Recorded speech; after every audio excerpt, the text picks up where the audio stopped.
قال الله تبارك وتعالى رب العالمين গোটা জমিনের মানুষগুলোকে জানাবার জন্য কালামে হাকিমের মধ্যে আমার হাবিবের বড়ত্ব বর্ণনা করতে গিয়া রব্বুল আলামিন ডেকে ডেকে বলেন, আল্লাহ পাক রব্বুল আলামিন কোরআনে কারীমের মধ্যে ইরশাদ করেন, আল্লাহ বলেন, ওয়ামা আরসালনাকা ইল্লা রাহমাতাল লিল আলামিন।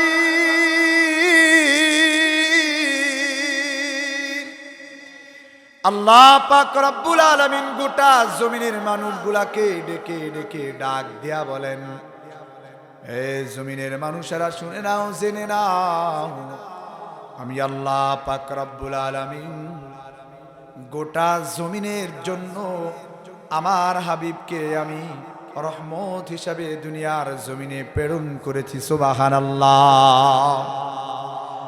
আপনার আমার হাবিবকে আমার আল্লাহ পাক রব্বুল আলামিন কতটা দামি বানিয়েছেন, কতটা দয়ার নবী, মায়ার নবী বানিয়েছেন। আল্লাহ পাক রব্বুল আলামিন বলেন, ডেকে ডেকে ডাক দেয়, রে দুনিয়ার মানুষ শুনে নাও, জেনে নাও, আমি আল্লাহ পাক রব্বুল আলামিন আমার হাবিবকে গোটা জগতের জন্য রহমত হিসাবে দুনিয়ায় প্রেরণ করেছি। সুবহানাল্লাহ। আমার নবী, আপনার নবী দুনিয়ায় আসবার পরে থেকেই রহমত। এমন নয়, এমন নয় আপনার হাবিব নবুয়ত পাওয়ার পরে থেকে রহমত হয়েছেন। আপনার হাবিব এমন নয়, এমন নয়, মক্কার জমিনে আল্লাহর হাবিব বয়সকাল পাওয়ার পরে রহমত হয়েছেন। আপনার হাবিবকে তো আল্লাহ পাক রব্বুল আলামিন জমিনে দুনিয়ায় আসবার আগে থেকেই রহমত বানিয়ে দিয়েছেন। সুবহানাল্লাহ। আমার হাবিব, আপনার হাবিবকে আল্লাহ পাক রব্বুল আলামিন কতটা দামি নবী বানিয়েছেন, কতটা দয়ার নবী, মার নবী বানিয়েছেন। আল্লাহ পাক রব্বুল আলামিন বলেন, গোটা জমিনের জন্য আমার হাবিবকে আমি আল্লাহ পাক রব্বুল আলামিন রহমত বানিয়ে পাঠিয়েছি। মুফাসসিরিন কেরাম এই আয়াতের ব্যাখ্যা করেছেন। ওনারা বলেছেন, আল্লাহর হাবিবকে আল্লাহ পাক রব্বুল আলামিন গোটা জমিনের জন্য দুনিয়ার জমিনে নবুয়ত পাওয়ার পরে থেকেই রহমত বানান নাই, বরং আল্লাহ পাক রব্বুল আলামিন আমার নবী, আপনার নবীকে দুনিয়ার জমিনে নবুয়ত পাওয়ার আগে থেকেই রহমত বানিয়েছেন। সুবহানাল্লাহ। নবুয়ত পাওয়ার আগে থেকে আমার আপনার হাবিব শুধুমাত্র রহমতের নবী এমন নয়, আল্লাহ পাক রব্বুল আলামিন আমার আপনার নবীকে শিশুকালেও রহমত বানিয়েছেন। আমার আপনার নবীকে আল্লাহ পাক রব্বুল আলামিন দুনিয়ার জমিনে যখন প্রেরণ করলেন তখন রহমত বানিয়েছেন। দুনিয়ার জমিনে আসবার আগে থেকেই রহমত বানিয়ে রেখেছেন। সুবহানাল্লাহ। কতটা দামি নবী বানিয়েছেন, কতটা দয়ার নবী, মার নবী বানিয়েছেন। হযরতে আদম আল্লাহ পাক রব্বুল আলামিনের কাছে আল্লাহর আদেশের অমান্য হবার পরে আল্লাহ পাক রব্বুল আলামিন হযরতে আদমকে জান্নাত থেকে দুনিয়ার জমিনে নামিয়ে দিলেন। হযরতে আদম আসিয়া আল্লাহ পাক রব্বুল আলামিনকে ডাকিয়া ডাকিয়া তওবা করেন। আল্লাহ পাক রব্বুল আলামিনকে ডাকেন, মালিক আমার অপরাধ আপনি ক্ষমা করে দেন। আল্লাহ পাক রব্বুল আলামিন আরশে আজিম থেকে হযরতে আদমের ডাককে আল্লাহ তাআলা শুনেন নাই। আল্লাহ পাক রব্বুল আলামিন রহমতের নজর নিয়ে তাকান নাই। দীর্ঘদিন হয়ে যায়, বহু বছর পার হয়ে যায়। আমার আপনার বাবা হযরতে আদম এবার আল্লাহ পাক রব্বুল আলামিনকে ডাকিয়া ডাকিয়া বলে, ওগো আল্লাহ, আপনার আরশে আজিম থেকে আসবার আগে একবার দেখেছিলাম আপনার আরশে আজিমের দুয়ারে লেখা, আপনার আরশে আজিমের সামনে লেখা লা ইলাহা ইল্লাল্লাহু মুহাম্মাদুর রাসূলুল্লাহ। পড়ুন না একবার সাল্লাল্লাহু আলাইহি ওয়াসাল্লাম। হযরতে আদম বলেন, গো আল্লাহ, আপনার নামের কালিমার পাশে আমি তাকা দেখেছি গো আল্লাহ, মুহাম্মদ নামে একজনকে আপনি আপনার নামের সঙ্গে জুড়ে নিয়েছেন। নিঃসন্দেহে দুনিয়ার জমিনে এই মহামানব আপনার কাছে গোটা মানব কুলের চাইতে দামি হবে ও গো আল্লাহ। আপনার দরবারে আমার ফরিয়াদ রইল গো আল্লাহ, এই মহামানবের নামের উসিলায় আপনি আমাকে ক্ষমা করে দেন। কোরআনের মধ্যে আল্লাহ পাক রব্বুল আলামিন বলেন, ফাতালাক্কা আদম, আল্লাহ পাক রব্বুল আলামিন হযরতে আদমকে এবার নবী মুহাম্মদের নামের উসিলা দিয়া দোয়া করবার কারণে আল্লাহ পাক রব্বুল আলামিন কয়েকটা কালিমা শিক্ষা দিলেন। সুবহানাল্লাহ। আল্লাহর দরবারে এবার হযরতে আদম আল্লাহ পাক রব্বুল আলামিনকে ডাকিয়া ডাকিয়া সেই দোয়া পড়েন। হযরতে আদম পড়েন, পড়ুন আমার সঙ্গে, রব্বানা যালামনা আনফুসানা ওয়া ইল্লাম তাগফির লানা ওয়া তারহামনা লানাকুনান্না মিনাল খাসিরিন। আল্লাহ পাক রব্বুল আলামিনকে ডাকিয়া ডাকিয়া হযরতে আদম যখন এই আল্লাহর শিখানো কালিমাগুলা পড়া নিলেন, আল্লাহ পাক রব্বুল আলামিন এবার হযরতে আদমের তওবাটাকেও কবুল করে নিলেন। চিল্লা পড়ুন না সুবহানাল্লাহ। আর হুজুর একবার পড়ুন না সুবহানাল্লাহ।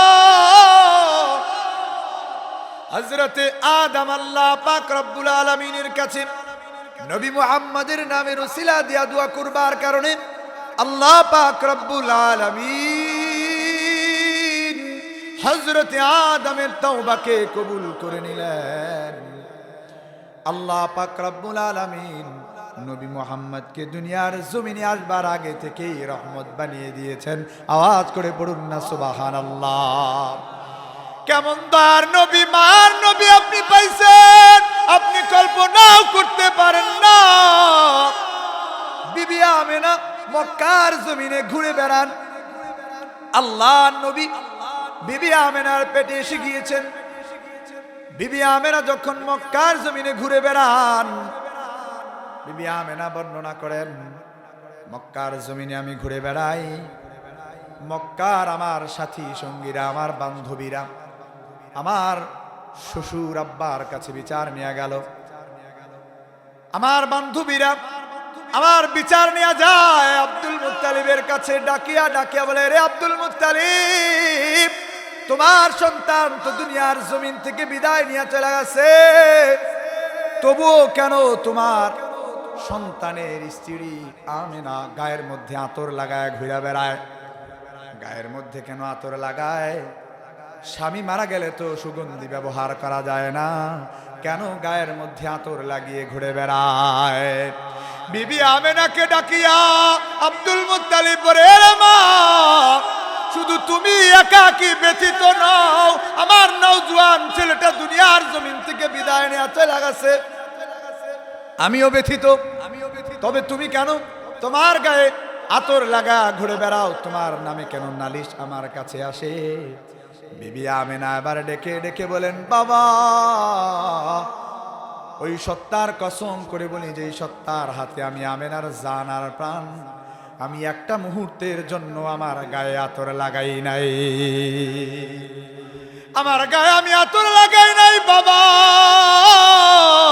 যেই দিন থেকে আমার রব্বুল আলামিন আমার পেটের ভিতরে আমার এই বরকতপূর্ণ সন্তানটাকে দান করেছেন, ওই দিন থেকে কেমন যেন আমি অনুভব করি আমার গায়ে থেকে জান্নাতের মেশকে আম্বরের গ্রান বের হওয়া শুরু হয়েছে। চিল্লা পড়েন আল্লাহু আকবার। আপনার আমার নবীকে আল্লাহ তাআলা কতটা দয়ার নবী, মায়ার নবী বানাইছেন। বিবি আমেনা বর্ণনা করেন, আমার সন্তানটা দুনিয়ার জমিনে যখন আসে, ওই সময়টা ফজরের সময়, সুবহে সাদিকের সময়, আমি তাকায়া দেখলাম আমার এই বরকতি সন্তানটা আমার উদর থেকে বেরিয়ে এসলো সিজদারত অবস্থায়। সুবহানাল্লাহ। সম্মানিত হাজিরিন, আপনার আমার নবীকে আল্লাহ পাক রব্বুল আলামিন কতটা দয়ার নবী, মায়ার নবী বানিয়েছেন। আল্লাহর হাবিবকে মক্কার জমিনের মানুষের রীতি ছিল, মক্কার জমিনের মানুষগুলো দূর দূরান্ত থেকে দুধ মাতারা আসলে তাদের কাছে সন্তানগুলো দিয়ে দিত। মক্কার আবহাওয়া ছোট্ট বাচ্চাদের জন্য অনুকূলে ছিল না, ছোট্ট বাচ্চাদেরকে দুধ মাতাদের হাতে দিয়ে দেওয়া হতো। বিবি হালিমাতুস সাদিয়া বর্ণনা করেন, আমি একবার আমার বান্ধবীদের সঙ্গে নিয়ে মক্কার জমিন থেকে সন্তান আনবার জন্য আমরা রওনা করলাম। বনু সাদ গোত্রের আমরা কিছু মহিলা আমাদের কিছু সাথী সঙ্গীদের নিয়ে। আমার বাহনটা এতটাই দুর্বল ছিল, এতটাই দুর্বল ছিল, আমার বাহন আমাকে নিয়ে আগা যাইতে পারে না। আমাদের খাবার ছিল না, এতটা জীর্ণ শীর্ণ আমার শরীর ছিল। আমার জীর্ণ শীর্ণ শরীরের কারণে আমার বুকে দুধ ছিল না। আমার সন্তান আব্দুল্লাহ আমার বুকের দুধ পাইতেছিল না। আমি মক্কার জমিনে যাওয়ার পরে আমি তাকা তাকা দেখলাম মক্কার জমিনের মানুষগুলা সন্তানগুলা নিয়ে হাজির হয়ে যায়। আমার সাথী সঙ্গীরা এক এক করিয়া সন্তানগুলো নিয়ে নেয়, বুকের দুধ পান করাবার জন্য সন্তানগুলোকে নিয়ে নেয়। কেননা বিভিন্ন পরিবারের মানুষগুলো তাদেরকে বড় বড় পড়ৌকন টাকা পয়সা দিচ্ছিল, কিন্তু মুহাম্মদ নামক বাচ্চাটার বাবা ছিল না, দুনিয়ার জমিনে এতিম হয়ে আসছে। এই এতিম বাচ্চাটাকে কেউ কুলে নেয় না, কেউ কুলে নেয় না। সবাই বাচ্চা নিয়ে নিল, আর আমাকেও কেউ বাচ্চা দিল না, কারণ আমার শরীর জীর্ণ শীর্ণ, আমার বাহনটাও তেমন ভালো নয়। আমার সন্তান আব্দুল্লাহ আমার বুকের দুধ ঠিক মতো পায় না, আমাকেও আর কেউ বাচ্চা দিল না। এটা ভেবে যে জীর্ণ শীর্ণ গায়ের মহিলাটি আমার সন্তানকে কিভাবে দুধ পান করাবে, নিজের সন্তানকেই তো ঠিক মতো দুধ পান করাতে পারে না। ইতিহাস সাক্ষ্য দেয়, বিবি হালিমাতুস সাদিয়া এবার স্বামীকে ডেকে ডেকে বললেন, রে স্বামী, মক্কার জমিনে আসছি, আমার মন সাক্ষ্য দেয় মক্কার জমিন থেকে খালি হাতে যাওয়া যাবে না, মক্কার জমিন থেকে খালি হাতে ফেরা যাবে না। ওই তো দূরে দেখা যায় মুহাম্মাদের সন্তান, মুহাম্মদ আব্দুল্লাহর সন্তান, ওর বাবা নাই দুনিয়ার জমিনে, ওকে আর কেউ নেয় না। এতিম বলিয়া, এতিম বলিয়া কেউ আর কুলে তুলে নেয় নাই। আপনার আমার হাবিবকে কেউ তুলে তুলে নিল না। বিবি হালিমাতুস সাদিয়া বিনতে আবি দুআইব এবার বলেন, স্বামী আমার, আপনি যদি আমাকে ইজাজত দেন তাহলে আমি আমার এই বাচ্চাটাকে আমার কুলে তুলে নেব, মুহাম্মদকে আমার বুকে আগলে নেব। সুবহানাল্লাহ। লাআল্লাল্লাহ, আল্লাহ পাক রব্বুল আলামিন হয়তো এই মুহাম্মাদের মাধ্যমে আমার পরিবারের মধ্যে বরকত দান করবেন। কতটা দয়ার নবী, মায়ার নবী আল্লাহ পাক রব্বুল আলামিন আপনার আমার হাবিবকে বানিয়েছেন। মন দিয়ে খেয়াল করে শুনেন। সম্মানিত হাজিরিন, বিবি হালিমাতুস সাদিয়া সন্তান না পাইয়া ইতিম সন্তান মুহাম্মদকে যেই না বুকে নিয়ে নেয়, বর্ণনায় আসছে বিবি হালিমাতুস সাদিয়া এবার বলেন, মুহাম্মদকে বুকে নেওয়ার সঙ্গে সঙ্গে আমি তাকা দেখলাম, আমি অনুভব করতে লাগলাম, আমি কেমন যেন অনুভব করলাম গত রাতেও আমার বাচ্চাটা সারা রাত কান্না করেছে আমার বুকে দুধ না থাকবার কারণে। আজকে আমি মুহাম্মদকে সকাল বেলায় কুলে তুলে নেবার কারণে আল্লাহ প্রদত্ত বরকত আমার শরীরে জারি হয়ে গেছে। আমি কেমন যেন অনুভব করলাম আমার বুকে দুধে পরিপূর্ণ হয়ে গেছে। চিল্লা পড়েন আল্লাহু আকবার।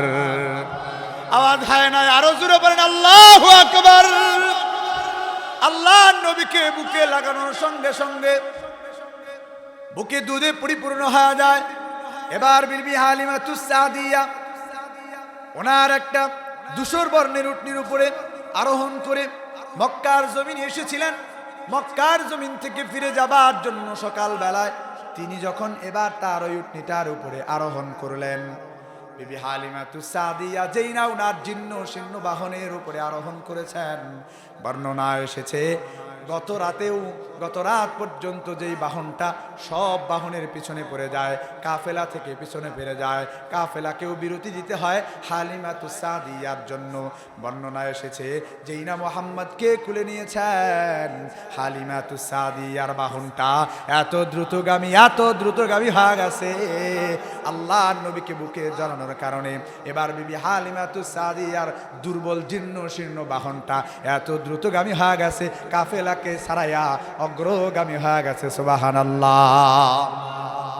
পিছন থেকে বান্ধবীরা ডেকে ডেকে ডাক দিয়া বলে, রে হালিমা, তোমার এই বাহনটা কি গতকালের বাহন নয়? যেই বাহনে আরোহণ করবার পরে তুমি বারবার পিছনে পড়ে যাচ্ছিলে, যেই বাহনে আরোহণ করে আসবার কারণে তুই পিছনে পড়ে গিয়েছিলে, সেই বাহন কি এটা নয়? বিবি হালিমাতুস সাদিয়া এবার বলেন, হা, এটা গত রাতের সেই বাহনই।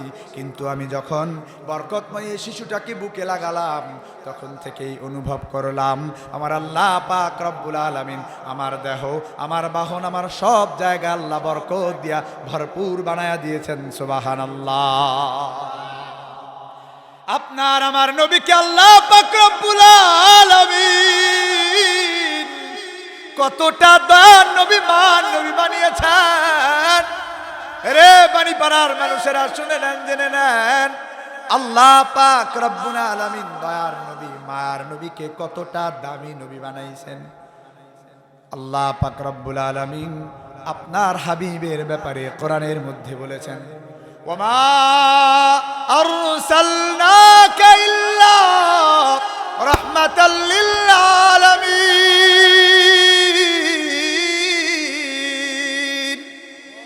আল্লাহ পাক রব্বুল আলামিন বলেন, গোটা জমিনের জন্য আমার হাবিবকে আমি আল্লাহ পাক রব্বুল আলামিন দয়ার নবী মার নবী করে পাঠিয়েছি। সুবহানাল্লাহ। কেমন দয়ার নবী, কেমন মায়ার নবী আল্লাহ পাক রব্বুল আলামিন আপনার আমার হাবিবকে বানিয়েছেন। আপনি কেন আপনার হাবিবকে মহব্বত করবেন না, ভালো কেন বাসবেন না? সহিহ বুখারীর বর্ণনা এসেছে, আল্লাহর হাবিব সাল্লাল্লাহু আলাইহি ওয়াসাল্লামের হাতের ইশারায় আল্লাহ পাক রব্বুল আলামিন চাঁদটাকেও দ্বিখণ্ডিত করে দেখিয়েছেন। সুবহানাল্লাহ। সহিহ বুখারীর বর্ণনা এসেছে, আল্লাহ পাক রব্বুল আলামিন আল্লাহর হাবিবের হাতের ইশারায় চাঁদটাকেও দ্বিখণ্ডিত করে দেখিয়েছেন। দুনিয়ার জমিনে আল্লাহ পাক রব্বুল আলামিন চাঁদটাকে দ্বিখণ্ডিত করে রেখে দিয়েছেন। সুবহানাল্লাহ।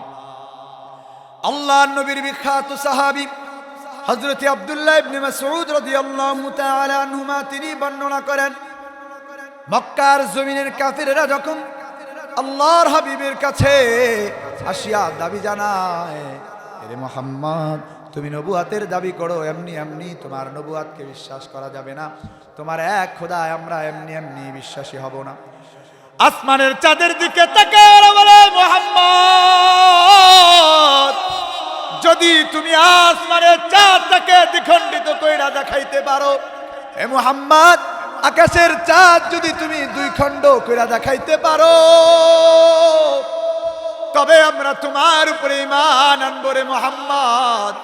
আল্লাহ পাক রব্বুল আলামিনের কাছে আল্লাহর হাবিব হাত তুললেন, দোয়া করলেন, আল্লাহ পাক রব্বুল আলামিন নবীজিকে এতটা বরকতের নবী বানিয়েছেন যে আল্লাহর হাবিব দোয়া করে আসমানের দিকে পূর্ণিমার রাতে শাহাদত আঙ্গুলিটা উঠিয়ে আসমানের চাঁদকে ইশারা করেছিলেন। আল্লাহ পাক রব্বুল আলামিন আমার দয়ার নবী মার নবীর হাতের ইশারায় চাঁদটাকে দুই খণ্ড বানায়া পাহাড়ের উপরে ফালায়া দিয়েছেন। আল্লাহু আকবার বলেন। আল্লাহর হাবিবকে আল্লাহ তাআলা কতটা দামি মই বানিয়েছেন। ইবনে মাসউদ রাদিয়াল্লাহু তাআলা আনহু বলেন, এবার আল্লাহর হাবিব চাঁদটাকে দ্বিখণ্ডিত বানালেন। একটা খণ্ড পাহাড়ের উপরে পড়ল, আরেক খণ্ড পাহাড়ের নিচে পড়ল। বর্তমান ভারতের কেরালা অঙ্গরাজ্যের তখনকার সময়ের একজন বাদশা ছিল, যার নাম চেরুমান পেরুমল। এই বাচ্চাটা আল্লাহর হাবিবের হাতের ইশারায় চাঁদ দ্বিখণ্ডিত হওয়ার ঘটনা মক্কার জমিনে ঘটে। এই ঘটনা ভারতবর্ষে বসে বসে দেখে। ভারতবর্ষে বসে চাঁদ দ্বিখণ্ডিত হবার ঘটনা দেখবার পরে কিছুদিন পরেই আরবের বণিকেরা ভারতবর্ষে ব্যবসা বাণিজ্যের জন্য আসলো। এবার এই বাচ্চা ওই লোকদেরকে জিজ্ঞাসা করে, আমরা তো এমন এক ঘটনা দেখেছি, আমরা তো এমন একজন ব্যক্তির ব্যাপারেও শুনতে পেয়েছি যার হাতের ইশারায় চাঁদ দ্বিখণ্ডিত হয়ে যায়। মক্কার জমিনের আরব বণিকেরা বলে, হা হা, আমাদের জমিনে একজন সত্য নবী এসেছেন, তার হাতের ইশারায় আল্লাহ পাক রব্বুল আলামিন চাঁদটাকে দ্বিখণ্ডিত করে দিয়েছেন। সুবহানাল্লাহ। ভারতবর্ষের এই রাজা রাজ্য ছেড়ে দিয়ে 17 দিনের সফর করে আল্লাহর হাবিবের দরবার পর্যন্ত পৌঁছা যায়। নবীজির কাছে যাওয়ার পরে আল্লাহর হাবিবের কাছে নিজেকে সুপুর্দ করিয়া ঈমান আনয়ন করিয়া দুনিয়ার জমিন থেকে আল্লাহর নবীর সাহাবী হয়ে জান্নাতের মেহমান হয়ে যায়। সুবহানাল্লাহ। আপনার নবীকে, আমার নবীকে কতটা দয়ার নবী, মান নবী আল্লাহ পাক রব্বুল আলামিন বানিয়েছেন। সহিহ বুখারীর বর্ণনা, আল্লাহর হাবিব সাল্লাল্লাহু আলাইহি ওয়াসাল্লামকে আল্লাহ পাক রব্বুল আলামিন কতটা দয়ার নবী, মার নবী বানিয়েছেন। হযরতে আনাস রাদিয়াল্লাহু তাআলা বর্ণনা করেছেন আল্লাহর হাবিব থেকে আল্লাহর নবীর বরকত। হযরতে জাবের রাদিয়াল্লাহু তাআলা আনহু বর্ণনা করেছেন। সহিহ বুখারীর বর্ণনা 3576 নম্বর হাদিসের বর্ণনা এসেছে। হযরতে সালিম রাহিমাহুল্লাহ ওনার উস্তাদ জাবির ইবনে আব্দুল্লাহ রাদিয়াল্লাহু তাআলা আনহুমা থেকে বর্ণনা করেন। ওয়ান জাবিরিন রাদিয়াল্লাহু তাআলা আনহুমা قال, হযরতে জাবির রাদিয়াল্লাহু তাআলা আনহুমা বর্ণনা করেন, মক্কার জমিনে আল্লাহর হাবিব যখন বিতাড়িত হলেন মক্কার জমিন থেকে, নবী আমার মদিনায় অবস্থান করছেন। 6ষ্ঠ হিজরিতে আল্লাহর হাবিব রাতের বেলায় স্বপ্ন দেখলেন। আল্লাহর হাবিব এবার ফজরের নামাজের পরে আল্লাহর হাবিব সাহাবায়ে কেরামকে ডেকে ডেকে বললেন, এরে আমার সাহাবায়ে কেরামের দল, শুনে নাও, জেনে নাও, রাতের বেলায় আমি স্বপ্ন দেখেছি রে। মক্কার জমিনে গিয়ে আমি বাইতুল্লাহর তাওয়াফ করছি। আল্লাহর নবীর এই স্বপ্নের কথা শুনিয়া সাহাবায়ে কেরাম সবাই উদ্গ্রীব হয়ে গেলেন। বহুদিন হয়ে গেছে মক্কার জমিনকে ছেড়ে রেখে এসেছেন, মক্কার জমিনে যেতে বড় মনে চায়, মক্কার জমিনে বাইতুল্লাহর তাওয়াফ করতে বড় মনে চায়। সাহাবায়ে কেরাম আল্লাহর নবীর কাছে মক্কার জমিনে যাওয়ার জন্য আরজি জানালেন। নবী আমার সাহাবায়ে কেরামের জামাতকে নিয়া মক্কার জমিনের বাইতুল্লাহ তাওয়াফ করবার জন্য রওনা হয়ে গেলেন। আল্লাহর হাবিব এবার মক্কার জমিনে যাওয়ার জন্য যেই না রওনা হয়েছেন, হুদায়বিয়ার প্রান্ত পর্যন্ত যাওয়ার পরে আল্লাহর হাবিবকে মক্কার জমিনের কাফেরেরা বাধা দিয়ে দেয়। মক্কার জমিনের কাফেরেরা আল্লাহর হাবিবকে মক্কায় ঢুকতে দিবে না। আল্লাহর হাবিব সাল্লাল্লাহু আলাইহি ওয়াসাল্লাম মক্কার জমিনে যাওয়ার জন্য যেই না বেরিয়ে গেলেন, হুদায়বিয়ার প্রান্ত পর্যন্ত যাওয়ার পরে আল্লাহর হাবিবকে আর আঘাতে দেওয়া হয় না। হযরতে উসমান রাদিয়াল্লাহু তাআলা আনহুকে মক্কার জমিনে আল্লাহর হাবিব পাঠিয়ে দিলেন। সাহাবায়ে কেরামের জামাত নিয়ে হুদায়বিয়ার প্রান্তরে আল্লাহর নবী অবস্থান করতে লাগলেন। নবী আমার যখন হুদায়বিয়ার প্রান্তরে অবস্থান করছিলেন, এমতো সময়ে আল্লাহর হাবিবের কাছে পয়গাম আসলো, উসমানকে মক্কার জমিনের মানুষেরা হত্যা করে নিয়েছে। নবী আমার যেমন খানকায় ফিরছিলেন, ময়দানেও আমার হাবিব তেমন বীর ছিলেন। বলুন আল্লাহু আকবার। সঙ্গে সঙ্গে আল্লাহর নবী ডান হাত প্রসারিত করে দিয়া পুরা কাফেলার আল্লাহর নবী এবার কাফিরার কাছ থেকে আল্লাহর হাবিব বায়াত নিয়ে নিলেন। আল্লাহর হাবিব বলেন, আমার উসমানের গায়ে যদি একটা তরবারির আঘাত লাগে, মক্কার জমিন থেকে ওসমানের রক্তের বদলা না নেওয়ার আগে আমি যাব না। সুবহানাল্লাহ। হুদায়বিয়ার প্রান্তরে আল্লাহর নবী সাহাবায়ে কেরামের বিশাল এক জামাত, মক্কার মানুষেরা অবরুদ্ধ করে দিল, মক্কায় ঢুকতে দিল না। আল্লাহর হাবিব এবার হুদায়বিয়ার প্রান্তরে বসে রইলেন। সাহাবায়ে কেরামের সঙ্গে যতটুকু পানি ছিল, পানিটা আস্তে আস্তে ফুরিয়ে যেতে লাগলো। সাহাবায়ে কেরাম উযু করলেন, পানি পান করলেন। একটা পর্যায়ে সাহাবায়ে কেরামের পানি ফুরায় গেল। হযরতে জাবির ইবনে আব্দুল্লাহ রাদিয়াল্লাহু তাআলা আনহুমা বর্ণনা করেন, হুদায়বিয়ার প্রান্তরে আমাদের সবার পানি ফুরা গেল। ওয়ান্নবী সাল্লাল্লাহু আলাইহি ওয়াসাল্লাম বাইনা ইয়াদাইহি রিকওয়াতুন, আল্লাহর হাবিবের সামনে শুধুমাত্র একটা পাত্রের মধ্যে কিছু পানি আছে, আমাদের কারো কাছে আর কোনো পানি নাই। হুদায়বিয়ার প্রান্তরে আমরা এমন কোনো পানি পাচ্ছিলাম না যেটা দিয়ে আমরা ওযু করতে পারি, যেই পানি আমরা পান করতে পারি। আল্লাহর নবী এবার ওনার সঙ্গে থাকা পাত্রটা থেকে পানি বার করিয়া নবী আমার যখন ওযু করতে গেলেন, আল্লাহর হাবিব এবার যেই না ওনার সঙ্গে থাকা পাত্রটা বের করে নিলেন, এবার এই পাত্রের পানি দিয়া আল্লাহর নবী যেই না ওযু করতে গেলেন, ফাকবালান নাসু নাহওয়া, কোটা হুদায়বিয়ার প্রান্তরের সাহাবায়ে কেরামের জামাত মিছিলে মিছিলে দলে দলে আল্লাহর নবীর দিকে আসতে লাগলো। আল্লাহর নবী হুদায়বিয়ার প্রান্তরে বসে ওযু করবেন, সাহাবায়ে কেরাম দলে দলে আল্লাহর নবীর সামনে হাজির হয়ে গেল। আল্লাহর নবী সাহাবায়ে কেরামকে দেখিয়া ডেকে ডেকে বললেন, রে আমার সাহাবায়ে কেরামের জামাত, মালাকুম, তোমাদের কি হলো? তোমরা কেন আমি নবীর দিকে এভাবে দৌড়ায়া দৌড়ায় আসছো?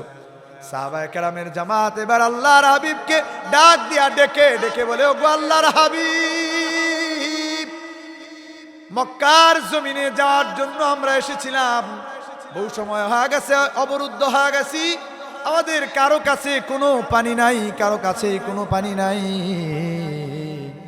ওযু করতে পারি এমন কোনো পানি আমাদের কাছে নাই, পান করতে পারি এমন কোনো পানিও আমাদের কাছে নাই, ইল্লা মা বাইনা ইয়াদাইক, আপনার সামনেই শুধুমাত্র অল্প একটু পানি আছে, আপনার পাত্রের মধ্যে, আমাদের কারো কাছে কোনো পানি নাই, পানি নাই। নবী আমার যখন সাহাবায়ে কেরামের আবেদন আর নিবেদন শুনে নিলেন, আল্লাহর হাবিব সাল্লাল্লাহু আলাইহি ওয়াসাল্লাম সাহাবায়ে কেরামের কাছ থেকে এই আবেদন শুনবার পরে সাহাবায়ে কেরামের জামাতকে এবার ধৈর্য ধারণ করবার জন্য বললেন। আল্লাহর হাবিব সাল্লাল্লাহু আলাইহি ওয়াসাল্লাম এবার সঙ্গে থাকা এই পাত্রটার মধ্যে আল্লাহর হাবিব ওনার বরকতিময় আঙ্গুলগুলাকে আল্লাহর হাবিব এবার প্রবেশ করায়া দিলেন। বর্ণনা এসেছে, হযরতে জাবের রাদিয়াল্লাহু তাআলা বর্ণনা করেন, তিনি বর্ণনা করেন, আল্লাহর হাবিব এবার সাহাবায়ে কেরামের আবেদন পাইয়া আল্লাহর হাবিব সাল্লাল্লাহু আলাইহি ওয়াসাল্লাম এবার পাত্রের মধ্যে ওনার বরকতের আঙ্গুলগুলো ঢুকিয়ে দিলেন। যেই না আমার হাবিব ওনার পাত্রের মধ্যে বরকতি আঙ্গুলগুলোকে ঢোকা দিয়েছেন, সাহাবায়ে কেরাম বর্ণনা করেন, আল্লাহর হাবিবের আঙ্গুলের বরকতের ছোঁয়া পাইয়া পাত্রের মধ্যে অল্প একটু পানি ছিল, আল্লাহর হাবিব সেই পানি দিয়ে শুধু নিজেই ওযু করতেছিলেন। আল্লাহর হাবিব এবার যখন নিজের বরকতিময় আঙ্গুলগুলাকে পাত্রের মধ্যে ঢোকা দিলেন, সাহাবায়ে কেরাম বলেন, এবার তাকা দেখলাম দুনিয়ার মানুষ শোনো, তাকা দেখলাম আল্লাহর নবীর বরকতময় আঙ্গুলের বরকতের কারণে আল্লাহ পাক রব্বুল আলামিন এমন বরকত জারি করে দিলেন, ফাজালাল মাউ ইয়াফুর কামতালিল উয়ুন, তাকা দেখলাম নবীর হাতের বরকতের কারণে অল্প একটু পানি থেকে ঝর্ণার মতো কলকল করিয়া পানি প্রবাহমান হয়ে গেল। চিল্লা পড়েন আল্লাহু আকবার। আল্লাহ নবীর হাতের বরকত পাইয়া, আল্লাহ নবীর বরকত হাতের ছোঁয়া পাইয়া অল্প একটু পানি থেকে এবার পানি প্রবাহিত হওয়া শুরু হয়ে গেল। সাহাবায়ে কেরাম বলেন, এই পানি দিয়ে এবার আমরা ফাতাওয়াদ্দানা, ওযু করলাম, ওয়াশারিবনা মিনহু, এবং আমরা এই পানি থেকে পান করে নিলাম। সুবহানাল্লাহ। হযরত জাবের রাদিয়াল্লাহু তাআলা ওনার ছাত্র হযরত সালিম ইবনে আবিল জাদ রাহিমাহুল্লাহু তাআলা, উনি এবার ওনার উস্তাদকে জিজ্ঞাসা করেন। সালিম হলো ছাত্র আর জাবের ইবনে আব্দুল্লাহ হলেন উস্তাদ। আর জাবের ইবনে আব্দুল্লাহ রাদিয়াল্লাহু তাআলা আনহুর উস্তাদ হলেন বিশ্ব নবী আকায়ে নামদার তাজেদারে মদিনা মুহাম্মদ মুস্তাফা সাল্লাল্লাহু আলাইহি ওয়াসাল্লাম। হযরত জাবেরকে জিজ্ঞাসা করেন সালিম রাহিমাহুল্লাহ, ওনার ছাত্র, খোদাই বিয়ার প্রান্তরে আল্লাহর নবীর হাতের বরকতের ছোঁয়া পাইয়া যেই পানি প্রবাহিত হয়েছিল, সেই পানি দিয়ে আপনারা যে ওযু করলেন, আপনারা যে বলছেন সেই পানি আপনারা পান করছেন, কাম কুনতুম ইয়াউমাইদিন, ওই দিন আপনারা কতজন ছিলেন? আল্লাহর নবীর হাতের ছোঁয়া পাইয়া, বরকতি হাতের ছোঁয়া পাইয়া যেই পানি প্রবাহিত হয়েছিল, ও আমার উস্তাদ হযরত জাবির ইবনে আব্দুল্লাহ, বলুন তো হুদায়বিয়ার প্রান্তরে আপনারা কতজন ছিলেন? কতজন ছিলেন? হযরতে জাবের বলেন, এরে আমার ছাত্র সালিম শোনো, কুন্না 15 মিয়াতান, আমরা হুদায়বিয়ার প্রান্তরে সেদিন আমরা ছিলাম 1500 সাহাবায়ে কেরামের এক জামাত। চিল্লায়া বলা যাবে নি আল্লাহু আকবার? আর হুজুর একবার বলেন আল্লাহু আকবার। হযরতে জাবের বলেন, সেই দিন আমরা ছিলাম 1500 সাহাবায়ে কেরামের এক জামাত। এই 1500 সাহাবায়ে কেরামের জামাত আল্লাহর নবীর হাতের ছোঁয়া পাইয়া বরকতের যেই ঝর্ণা প্রবাহিত হয়েছিল, সেই ঝর্ণার পানি থেকে আমরা ওযু করেছি, পান করেছি। এবার হযরতে জাবের রাদিয়াল্লাহু তাআলা জোরে একটা চিল্লা একবার আল্লাহু আকবার বলার জন্য প্রস্তুত আছেন তো? ইনশাআল্লাহ, ইনশাআল্লাহ। দেখেন কি চমৎকার কথাটা হযরত জাবের এবার বলে, আরে সালেম তুমি শোনো, দুনিয়ার মানুষকে জানা দাও, গোটা জমিনের মানুষ জেনে নিক, আমার আল্লাহর হাবিব যখন বরকতের হাতের ছোঁয়া দিলেন পানির মধ্যে, এই যে ঝর্ণা উচ্চারিত হলো, প্রবাহিত হলো, এই পানি দিয়ে আমরা 1500 সাহাবায়ে কেরাম ওই দিন ওযু করেছিলাম, পান করেছিলাম। এরে সালিম তুমি শুনে নাও, জেনে নাও, লাউ কুন্না মিয়াতা আলফিন, সেই দিন যদি আমরা 1,00,000 থাকতাম, আমার নবীর হাতের ছোঁয়া পাইয়া বরকতের যেই পানি প্রবাহিত হয়েছিল, ওই পানি দিয়া 1,00,000 সাহাবায়ে কেরাম থাকলেও ওযু করতে পারতো, পান করতে পারতো। চিল্লা বলেন আল্লাহু আকবার। 1,00,000 থাকলেও পানি ফুরাইতো না। কেমন দয়ার নবী, মহান নবী, আমার হাবিবকে আল্লাহ পাক রব্বুল আলামিন বানাইছেন। সহিহ বুখারীর বর্ণনা এসেছে, আরো কত বর্ণনা আপনাদেরকে শোনাবো। আল্লাহর হাবিবকে আল্লাহ পাক রব্বুল আলামিন কতটা দামি নবী, দামি নবী বানিয়েছেন। কেমন রহমতের নবী আল্লাহ পাক রব্বুল আলামিন আমার আপনার নবীকে দয়ার নবী, মার নবী বানিয়েছেন। আল্লাহর হাবিবের সাহাবী হযরত আনাস ইবনে মালিক রাদিয়াল্লাহু তাআলা তিনি বর্ণনা করেন, 3578 নম্বর হাদিসের বর্ণনা, সহিহ বুখারীর বর্ণনা এসেছে। আল্লাহর নবীর সাহাবী হযরত আনাস ইবনে মালিক রাদিয়াল্লাহু তাআলা বর্ণনা করেন, আমি ছোট্ট ছিলাম, ছোট্ট মানুষ, আবু তালহার বাড়িতে আমার যাতায়াত ছিল। একবার আবু তালহা ওনার স্ত্রী উম্মে সুলাইমকে ডেকে ডেকে বলছিলেন, আরে উম্মে সুলাইম, সামিতু সাউতা রাসূলিল্লাহি সাল্লাল্লাহু আলাইহি ওয়াসাল্লাম দাঈফা, আমি আমার নবীর কণ্ঠ শুনেছি দুর্বল আওয়াজ, আমি আমার নবীর আওয়াজ শুনলাম দুর্বল আওয়াজ, মনে হয় আমার নবী বহুদিন হয় কিছু খায় নাই। এরে উম্মে সুলাইম, ঘরে কিছু আছে নাকি?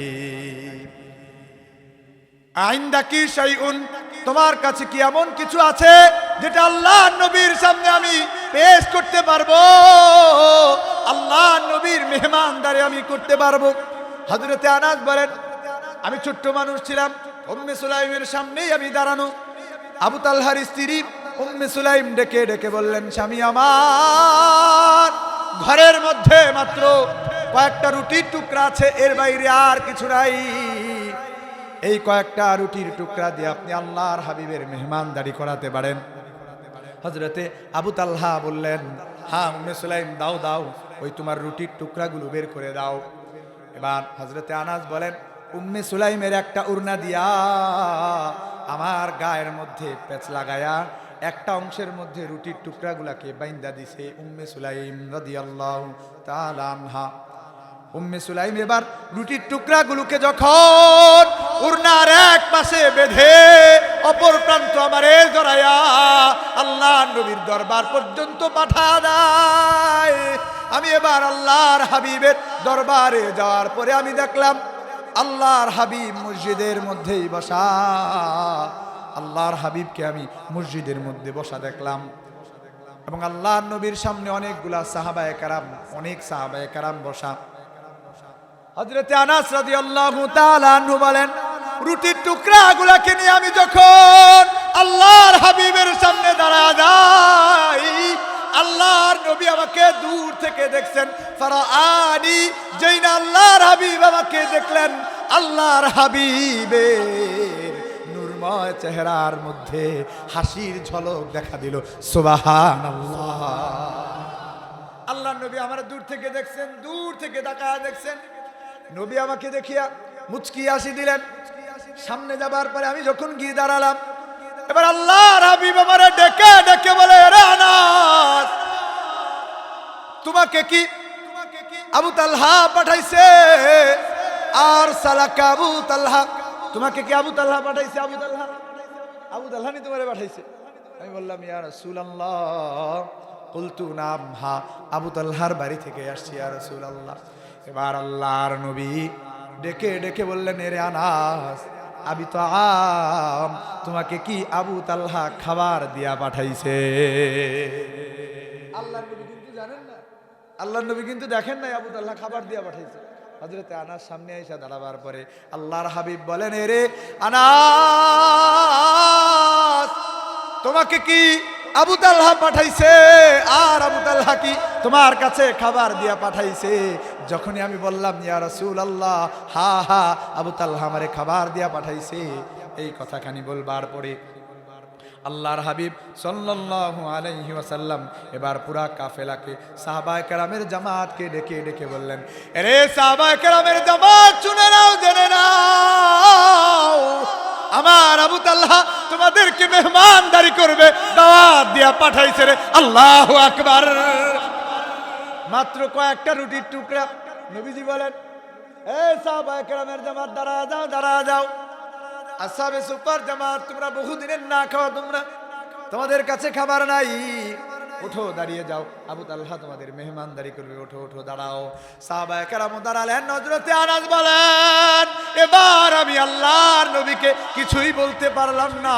মাত্র অল্প কয়েকটা রুটির টুকরা আমার কাছে, আমি এটাও বলতে পারলাম না। ফান্তালাকতু, আমি আল্লাহর নবীর সামনে সামনে চলতে লাগলাম। নবীজি হাঁটেন, আমি নবীজির সামনে সামনে হাঁটতে হাঁটতে আবু তালহার বাড়ি পর্যন্ত পৌঁছা গেলাম।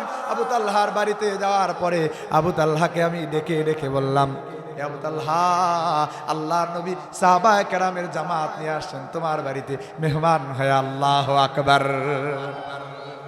আল্লাহর হাবিব সাহাবায়ে কেরামের জামাত নিয়ে তোমার বাড়িতে মেহমান হয়ে আসছেন, মেহমান হয়ে আসছেন। আবু তালহা এবার চিন্তায় পড়ে গেলেন। খাবার ছিলই মাত্র অল্প কয়েকটা রুটির টুকরা। এই অল্প কয়েকটা রুটির টুকরা তো তাও আনাসের কাছে দিয়েই দিয়েছি। এবার আল্লাহর হাবিব বিশাল বড় এক জামাত নিয়ে আসছেন, কিভাবে খাবার দেই, কিভাবে খাবার দেই। দৌড়া গেলেন বাড়ির ভিতরে, উম্মে সুলাইমকে ডেকে ডেকে বলেন, রে উম্মে সুলাইম, আল্লাহর হাবিব তো সাহাবায়ে কেরামের জামাত নিয়ে বাড়িতে এসে গেছে, কি দিব, কি দেব, খাবারের জন্য কি আছে আর কি উপস্থাপন করব? খাবার হিসাবে তো আর আমাদের ঘরে আর কিছু বাকি নাই, যা ছিল সেটা তো আল্লাহর নবীর দরবার পর্যন্ত পাঠিয়ে দিয়েছি। উম্মে সুলাইম কেমন আল্লাহর উপরে তাওয়াক্কুল করতে পারেন? সাহাবী আবু তালহা যখন বলছেন, এ উম্মে সুলাইম কি দিব আল্লাহর নবীর সামনে মেহমানদারি করব কেমনে? উম্মে সুলাইম এবার ডেকে ডেকে বলেন, স্বামী আমার,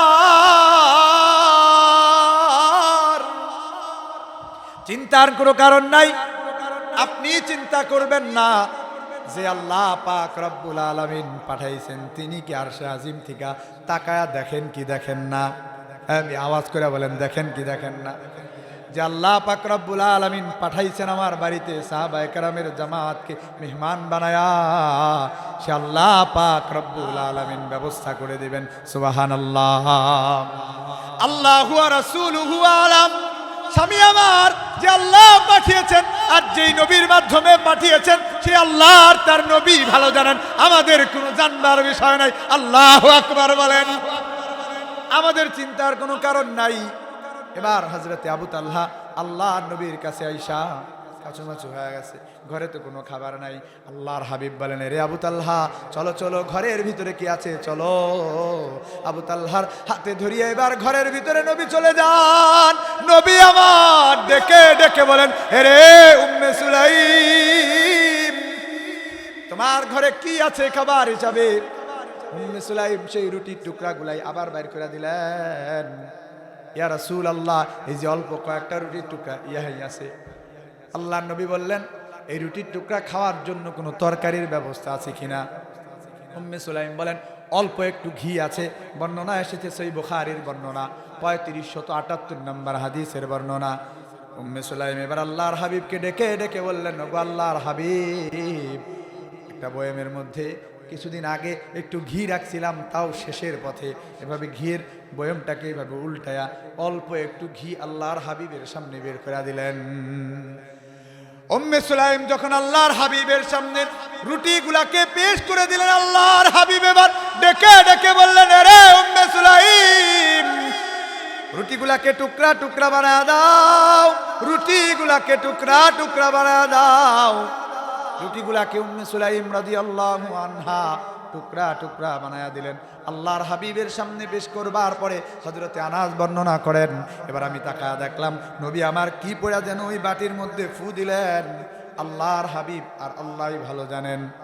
আমি এইটা তাকায়া দেখবার পরে আল্লাহর হাবিব সাল্লাল্লাহু আলাইহি ওয়াসাল্লামের দিকে তাকায়া রইলাম।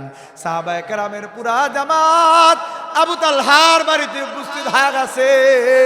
আবু তালহার বাড়িতে উপস্থিত সাহাবায়ে কেরামের জামাতের সামনে এবার আমি আনাসকে আল্লাহর হাবিব খাবার উপস্থাপন করতে বললেন। আমি সেই দিন আবু তালহার বাড়িতে যত মেহমান ছিল সাহাবায়ে কেরামকে আমি এবার এক এক করে খাওয়াতে লাগলাম।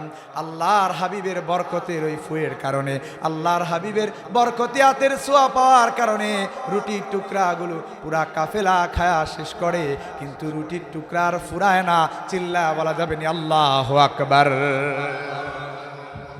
কেমন দয়ার নবী, কেমন মায়ার নবী আল্লাহ পাক রব্বুল আলামিন নবী মুহাম্মদ মুস্তাফা সাল্লাল্লাহু আলাইহি ওয়াসাল্লামকে বানিয়েছেন। সম্মানিত হাজিরিন, সহিহ বুখারীতে আরো একটি বর্ণনা এসেছে।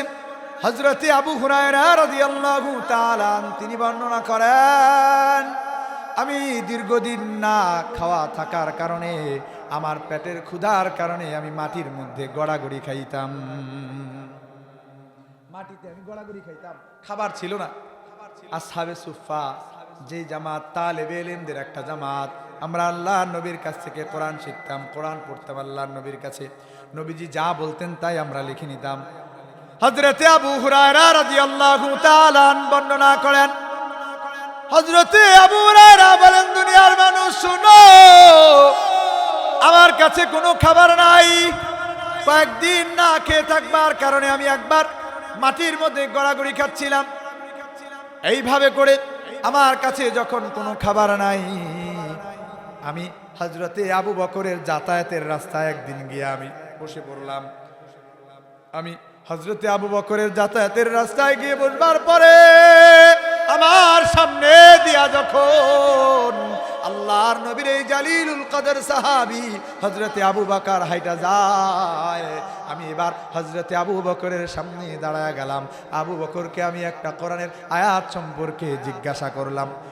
দুনিয়ার মানুষকে হযরতে আবু হুরায়রা জানাইছেন, দুনিয়ার মানুষ শুনে নাও, জেনে নাও, আমি আবু হুরায়রার ওই আয়াতের ব্যাখ্যাটা ভালো করেই জানা। আমি শুধুমাত্র আবু হুরায়রা শুধুমাত্র আবু বকরকে এই জন্য ওই আয়াত সম্পর্কে জিজ্ঞাসা করেছিলাম।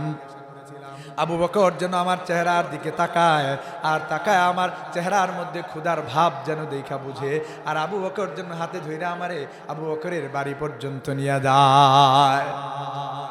হযরতে আবু হুরায়রা রাদিয়াল্লাহু তাআলা আনহু বলেন, আবু বকরকে যখন আমি কোরআনের আয়াত সম্পর্কে জিজ্ঞাসা করলাম, আবু বকর আমার চেহারার দিকে তাকায়া আমার ক্ষুধার ভাব বুঝে নাই। আবু বকর কোরআনের আয়াতের ব্যাখ্যা বলিয়া সামনের দিকে হাইটা চলে যায়। হযরতে আবু বকর আমার চেহারার দিকে তাকায় আমার ক্ষুধার্তের অবস্থাটা বুঝে নাই। হযরতে আবু হুরায়রা রাদিয়াল্লাহু তাআলা আনহু বলেন, আবু বকর এবার আমার সামনে দিয়া চলে গেল। আমি হযরতে ওমরের যাতায়াতের রাস্তায় গিয়ে বসে গেলাম। সহিহ বুখারীর বর্ণনায় এসেছে, আমি ওমরের রাস্তায় গিয়ে যখন আমি বসলাম, আমি ওমরকে আসতে দেখে ওমরের কাছে দৌড়া গেলাম। হযরতে ওমরকে ডেকে ডেকে বললাম, ওমর, কোরআনের এই আয়াতের ব্যাখ্যা কি তুমি জানো? আমাকে কি একটু বলবা? হযরতে ওমর রাদিয়াল্লাহু তাআলা আনহু কোরআনের আয়াতের ব্যাখ্যা বলিয়া চলিয়া গেলেন। হযরতে ওমর আমার চেহারার দিকে তাকাইয়া আমার ক্ষুধার অবস্থা বুঝে নাই, আমার ক্ষুধার্তের অবস্থা বুঝতে পারে নাই। হযরতে ওমরও চলে যায়। আমি ক্ষুধার্ত অবস্থায় পড়ে রইলাম। কিছুক্ষণ পর আল্লাহর নবী এবার এই পথ দিয়ে যাচ্ছিলেন। সুবহানাল্লাহ বলেন, সুবহানাল্লাহ। আল্লাহর নবী আমার সামনে দিয়া হাইটা যায়। আল্লাহর নবীকে আমি দেখিয়া আল্লাহর নবীর সামনে গিয়ে আমি তাক দাঁড়ালাম। দূর থেকে আল্লাহর নবী আমাকে দেখেই মুচকি হেসে দিলেন। আল্লাহু আকবার। দূর থেকে আল্লাহর নবী আমারে দেখছে। আল্লাহর নবী আমারে দেখবার পরে মুচকি হেসে দিছে, মুচকি হাসে। আল্লাহর নবী আমাকে ডেকে ডেকে বলে, ইয়া বাহির, হে আবু হুরায়রা। এভাবেই বর্ণনা আসছে, ইয়া বাহির, হে আবু হুরায়রা, তোমারে আমি দেখাই বুঝছি তুমি দীর্ঘদিনের না খাওয়া। তোমার চেহারা দেখা বোঝা যায় তুমি কয়েকদিন যাবত খাও না। তোমার ক্ষুধার্তের অবস্থা তোমার চেহারার মধ্যে দেখেই বোঝা যায়। রে আবু হুরায়রা, আমিও তো তোমার মতোই কয়েকদিন ধরে না খাওয়া, আমিও তোমার মতো কয়েকদিন ধরে খাই না। তোমার আমি দেখা চিনতে পারছি, তোমার চেহারা দেখে আমি বুঝলাম, কারণ আমিও তো তোমার মতো না খাওয়া। হযরতে আবু হুরায়রা রাদিয়াল্লাহু তাআলা আনহু বর্ণনা করেন, তিনি বলেন, আল্লাহর হাবিব এবার আমাকে ডেকে ডেকে বললেন, ইয়া আবাহির, রে আবু হুরায়রা। আমি বললাম, লাব্বাইকা ওয়া সাদাইকা ইয়া রাসূলুল্লাহ। ওগো আল্লাহর হাবিব, এই তো আমি উপস্থিত আছি।